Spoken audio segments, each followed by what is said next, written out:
1,06,464 जो पहले से कंट्रेक्चुअल एम्प्लॉई हैं उनको उसमें पोर्ट किया गया है और वो भी डिपार्टमेंट की सहमति से किया गया है। उसमें से पोर्ट करने के लिए जो प्रपोजल था वो 1,06,000 का था, लेकिन 95,424 लोगों ने सहमति दी, वो उसके अंदर पोर्ट हुए हैं। इसी प्रकार जो नए लोग जिनकी डिमांड डिपार्टमेंट से आती है और जो अनुभवी लोग हैं, पहले से जो हमारे पास जिसका डाटा है कि अनुभवी लोग हैं, किसी कारण से पहले कंट्रेक्चुअल थे, वो छूट गई, बाद में फिर उन्होंने उसको अप्लाई किया, तो उनमें 6,736 लोगों की जो दोबारा से डिमांड आई है, जिसमें से 4,380 बल्कि जो डिमांड आई है वो सिलेक्ट करके उनको हमने ऑफर लेटर दिए हैं। 4,380 लोगों ने उसमें से ज्वाइन कर लिया है। शेष का भी समय है जो उसको ज्वाइन करेंगे। पहली बात तो ये है कि ये व्यवस्था शुरू क्यों की गई, क्योंकि बहुत से एम्प्लॉइज जो हमारे आउटसोर्सिंग पर ठेकेदार प्रथा के माध्यम से आते थे और लगातार एम्प्लॉइज के और भिन्न भिन्न ऑर्गेनाइजेशन ने कहा कि इस ठेकेदारी प्रथा को किस तरीके से खत्म किया जाए, क्योंकि ऐसे आउटसोर्सिंग के जितने भी कर्मचारी हैं उनका शोषण बहुत होता था। न उनको ईपीएफ का लाभ मिलता था, न उनको ईएसआई का लाभ मिलता था।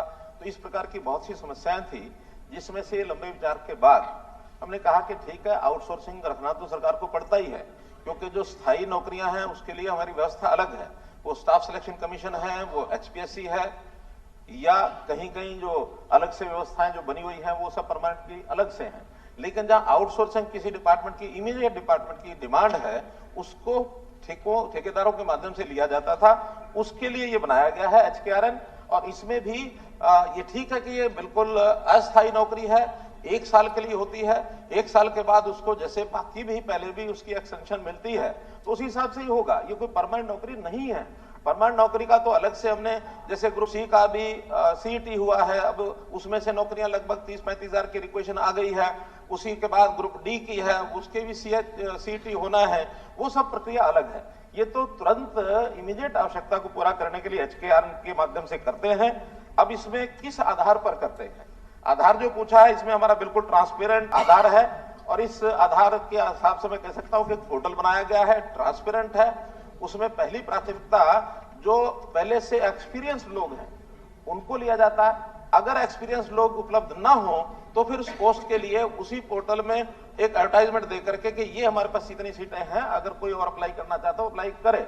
उसकी सैलरी भी निश्चित है, लेवल 1, लेवल 2, लेवल 3, लेवल 4 जो एक आउटसोर्सिंग की होती है वो की गई है। और इसमें भी बिल्कुल एक रैंकिंग के हिसाब से जो मेरिट लिस्ट उसकी बनी हुई है, उसमें सबको पता होता है मेरिट लिस्ट क्या है। इसके अंदर बिल्कुल मार्क्स दिए जाते हैं कि उस परिवार की वार्षिक आय ये कितनी है। कम आय है उसको प्राथमिकता दी जाती है, क्योंकि ये वेलफेयर स्कीम के माध्यम से हम चाहते हैं जिसके घर में मानो नौकरी नहीं है, गरीब है, उसको कम से कम आउटसोर्सिंग का अवसर मिल जाए। दूसरा, उस उम्मीदवार की आयु भी जो एक मध्यम आयु काम करने की लगभग 30-35 साल है, उसको ज्यादा वेटेज दी जाती है, क्योंकि उसकी उम्र ऐसी निकल रही है, उसको कम से कम इस स्टेज पर भी कोई और काम नहीं मिला है और वो इस नौकरी पर आना चाहता तो उसको ज्यादा दी जाती है। कौशल योग्यता उसकी कितनी है, यानी उसकी क्वालिफिकेशन क्या है। फिर उसने सीईटी का एग्जाम पास किया है, उसके अलग से 10 मार्क्स है। फिर उसकी सामाजिक आर्थिक मापदंड, जैसे 5 नंबर देते हैं कि जिसके घर में एक भी नौकरी नहीं है, या और जो हमने 5 नंबर अलग से रखे हुए वो उसको देते हैं। ईज ऑफ डिप्लॉयमेंट, यानी जो लोकलाइज्ड व्यक्ति होगा उसको मार्क्स अलग दिए जाएंगे। अभी तो जिले में हम सेम जिले में नौकरी मिलेगी, उसको 10 नंबर अलग मिलेंगे। अगर वो जिले से बाहर नौकरी लेना चाहता तो उसको 10 नंबर नहीं मिलेंगे।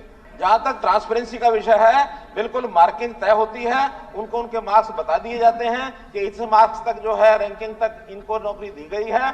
इनमें से कोई ज्वाइन नहीं करने आएगा तो दोबारा से जो उसके नीचे वाले लोग होते हैं उनको उनकी ऑफर ली जाती है। जो ऑफर एक्सेप्ट करता है वो उसमें आता है, जो एक्सेप्ट नहीं करता तो 15 दिन में उसका नाम, उसकी ऑफर भी समाप्त कर दी जाती है, नए व्यक्ति को भेजा जाता है। हमसे जुड़े रहने के लिए हमारे YouTube चैनल को सब्सक्राइब करें और नई वीडियो की नोटिफिकेशन के लिए बेल आइकॉन को दबाएं। अगर आप ये वीडियो Facebook पर देख रहे हैं तो लाइक जरूर करें और ज्यादा से ज्यादा शेयर करें। धन्यवाद।